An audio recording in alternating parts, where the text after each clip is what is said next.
Court! I'm Griffin. I'm an AmeriCorps volunteer serving as the Assistant Farm Manager at the UW Farm. And I'm Sarah. I'm a student staff at the UW Farm. This is one of the sites at the UW Farm. It's a model for sustainable living.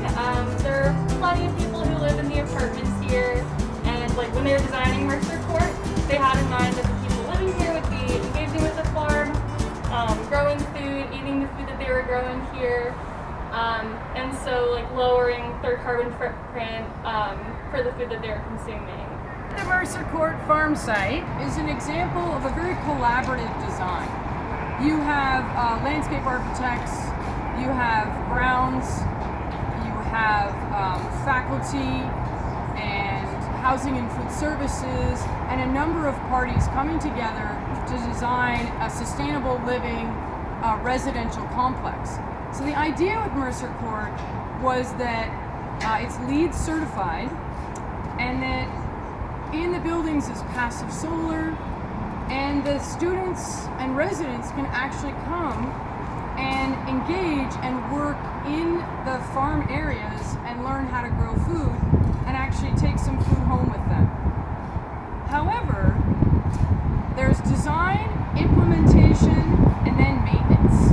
And there's a lot of disconnects between the people who design the facility, the people who plant it or execute it, and then the people who have to maintain it. There are some really positive aspects and some sort of disconnects or things that didn't really pan out the way they were planned.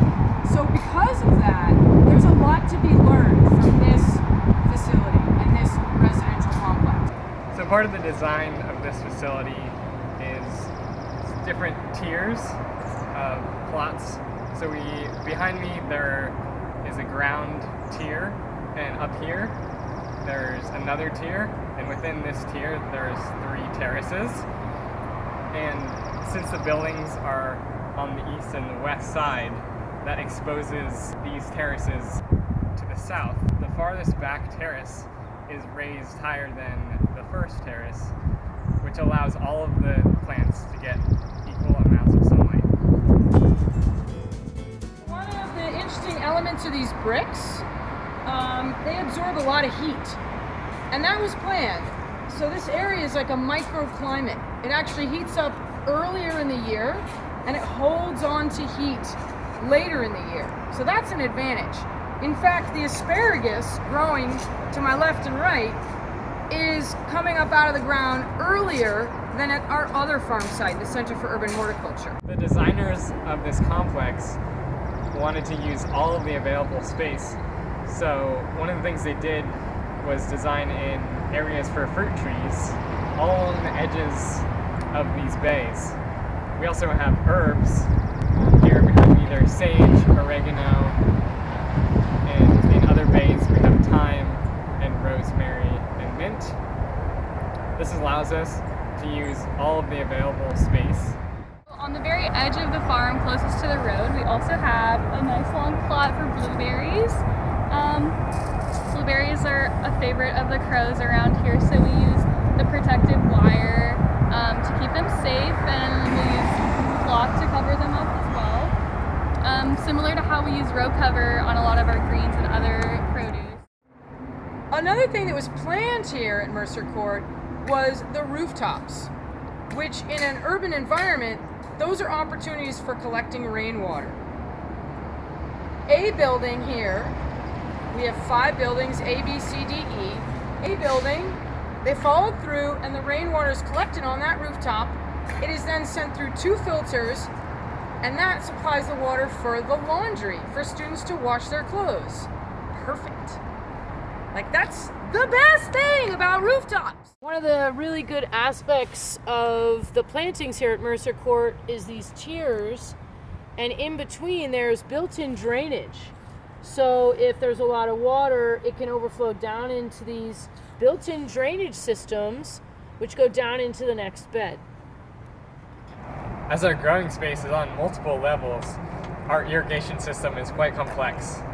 It's computerized, and so we use this irrigation box to control when it goes on and to create a system to turn it on automatically. There are a few challenges too with the farm being in an urban setting.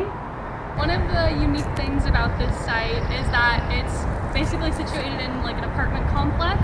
There are 4 wings of the farm that are separated by buildings, and as you can see, they're really tall, and they also happen to be on the east and the west. So a lot of sunlight is lost, which serves as kind of a challenge sometimes.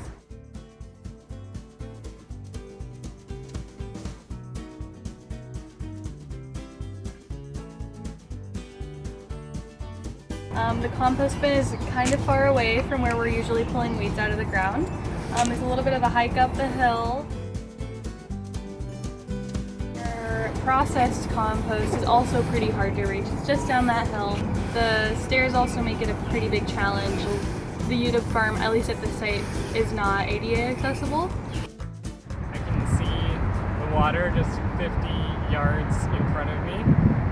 And since the buildings are so close together, the wind whips off the water and through the buildings here, creates a bit of a wind tunnel, which is hard for keeping our row cover on. It also stresses out the plants to have the constant heavy wind ripping through their area. Another challenge with urban farming is appearance. In a university, in a business, in a residential complex, people want things to be aesthetically pleasing. We have the radicchio in this bed, which we just finished weeding, and it looks beautiful. There are no weeds.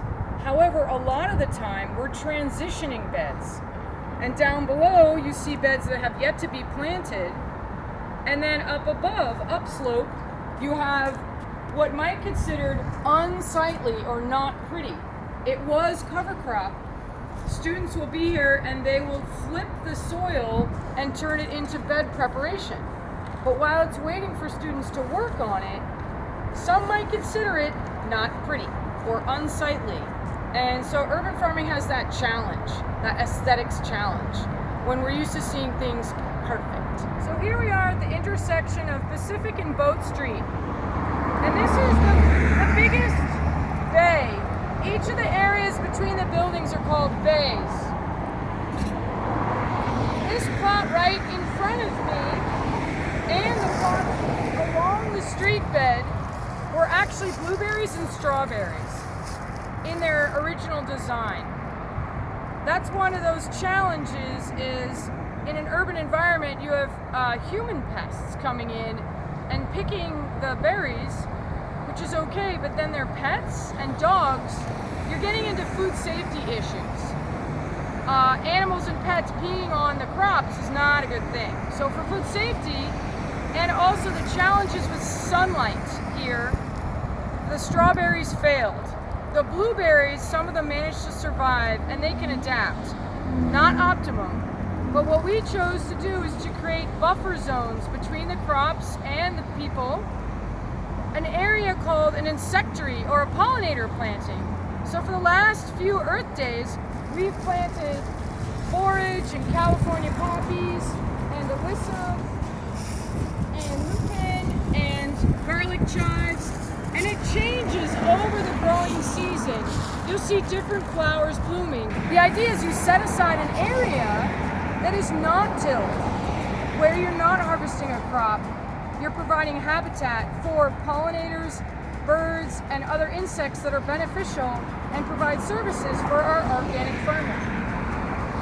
Once again, may not look perfect, but it's a great area for an agro-ecosystem. Another feature here at Mercer Court is a cafe that's built into the residential system. That allows us to have farm to cafe right within a 4-acre complex. They have salad here made from our greens, which are grown just a couple hundred feet away. This is the definition of urban farming. You have behind me Interstate I-5, you have the University of Washington Bridge, you have Pacific Street, a bike path, and then through the trees you'll see this ship canal. So that's really what I would call inner city or urban farming.